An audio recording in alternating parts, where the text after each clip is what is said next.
Hola a todos, soy Almudena de Retales de Mil Colores. En el vídeo de hoy hacemos un tutorial de esos que nos encanta siempre realizar porque son sencillos, porque son rápidos, porque como veis el resultado es bien bonito. Se trata en esta ocasión de un estuche, que veis la forma que tiene. En este lado le hemos puesto también un compartimento y lo que tiene más original es la forma de abrirse, porque al abrirlo vais a ver que tiene un tamaño muy diferente con una gran capacidad.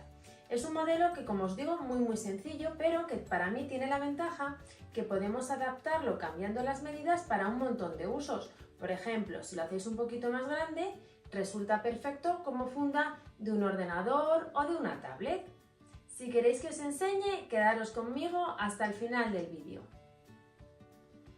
Para el tutorial de hoy vamos a emplear los siguientes materiales: dos telas que combinan entre sí para la parte exterior y una tercera, en este caso de cuadrito rojo, para el forro. También tengo cinta de bies al tono de las telas, un botón decorativo y para darle forma y cuerpo al trabajo voy a utilizar un estabilizador. En este caso veis que es un foam finito de unos 3 milímetros. El foam es una goma espuma que le va a dar cuerpo a nuestro trabajo sin aportarle excesivo volumen. Si lo tenéis todo preparado, comenzamos. Comenzamos preparando el bolsillo exterior. Para ello he cortado dos piezas de la tela que va en el exterior y del forro del mismo tamaño. Tienen un ancho de 26 y un alto de 16. En la tela del forro lo que he hecho ha sido pegar una entretela, como veis, blandita, para darle un poquito más de cuerpo. Ahora lo que vamos a hacer es colocar las piezas revés con revés. Alineamos bien y vamos a coser en uno de los lados largos una cinta de bies al tono de las telas. Si no conocéis cómo se utiliza este material, os recomiendo que veáis el tutorial que tenemos en el canal específico sobre la cinta de bies. Cuando tengáis colocada, como veis, la cinta de bies, vamos a formar el siguiente sándwich.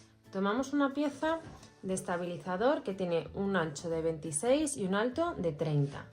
Tomamos del mismo tamaño una de las piezas de la tela que va en el exterior, la alineamos perfectamente y colocamos a continuación la pieza del bolsillo con el derecho hacia nosotros. Como veis, tenemos que utilizar la pieza de tela más grande, que es diferente a la tela del bolsillo. Por último, colocamos la pieza de tela también de 26 por 30, en este caso con el mismo estampado que el bolsillo, poniendo derecho con derecho. Alineamos bien los bordes y colocaremos para finalizar otra pieza de estabilizador del mismo tamaño encima de todas estas piezas. Vamos a sujetar todo con unas pinzas o clips para que no se mueva. Y con las piezas así sujetas daremos un pespunte por el lado largo, la base y el otro lado largo con un margen de 1 centímetro. Con el pespunte dado y antes de continuar vamos a retirar con mucho cuidado todo el exceso de estabilizador a ambos lados de la costura. Recortamos también un poquito las esquinas para que luego no queden abultadas. Y damos la vuelta al trabajo.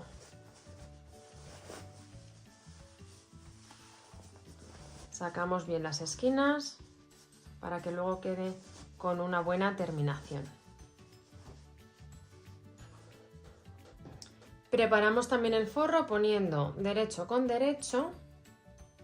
Son piezas del mismo tamaño, de 26 por 30, y vamos a dar costura en los lados de 30 y en el lado de 26. Vamos a darlas entera porque vamos a rematar luego a la parte superior con una cinta de bies y no necesitamos darle la vuelta al trabajo. Con el pespunte dado también recortamos un poquito las esquinas. A continuación introducimos el forro dentro de la pieza principal. Nos vamos a las costuras y las hacemos coincidir.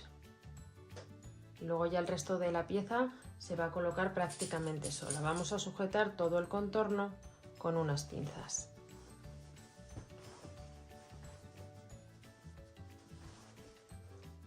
Cuando lo tengamos así preparado, Vamos ahora a comenzar a colocar el cierre de la parte superior.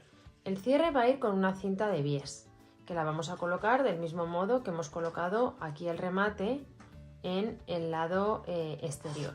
Entonces la única diferencia es que tenemos que preparar previamente el cierre, que va a servir para que doblemos luego y nos quede el trabajo con este aspecto y que cierre con el botón. Para ello vamos a tomar un trocito de cinta de bies de unos 15 centímetros aproximadamente, lo doblaremos a la mitad y vamos de momento a dar un pespunte aquí al borde para formar una tira. Cuando hayáis dado el pespunte, doblamos a la mitad y vamos a darle esta forma de piquito, lo enseño por el otro lado, a la cinta de bies. Y lo que vamos a hacer es planchar para que quede en esta posición. Con la pieza ya así preparada, luego lo que he hecho ha sido cortarla a un tamaño de 6 centímetros, nos vamos a la pieza principal y en el lado que tiene el bolsillo determinamos el punto medio, que en este caso son 12 centímetros de cada uno de los bordes. Colocamos esta pieza dejando en la parte que queda como con un pequeño triángulo hacia nosotros. Buscamos la marca de la mitad, vamos a alinear cada uno de los extremos a un lado. Vamos a sujetar con alfileres para que no se mueva y ahora ya a continuación vamos a colocar todo alrededor del borde la cinta de bies para rematar nuestro trabajo. Mirad, ya he cosido la cinta de bies todo alrededor y también podéis observar que he dibujado una línea que está a una distancia de 9 centímetros del borde de la tela. Por esta línea vamos a dar un pespunte con hilo al tono con la finalidad de que luego sea más sencillo doblar nuestro estuche para cerrarlo. Mirad, ya he dado el pespunte y como veis se cierra y se dobla con mucha más facilidad justo por donde hemos marcado. Ahora en último lugar lo que vamos a hacer es doblar, ver dónde tenemos que colocar el botón decorativo y coserlo para así tener el cierre listo en nuestra bolsa. Y con el botón cosido habremos terminado el estuche. Como veis, se hace de una manera muy sencilla, pero por ello no es menos bonito el resultado. Además, cambiando un poco las medidas, podéis transformarlo perfectamente en una funda, por ejemplo, para un ordenador, una cartera para llevar documentos, incluso puede ser un pequeño neceser. Espero que os haya gustado mucho el tutorial y nos vemos en el próximo vídeo.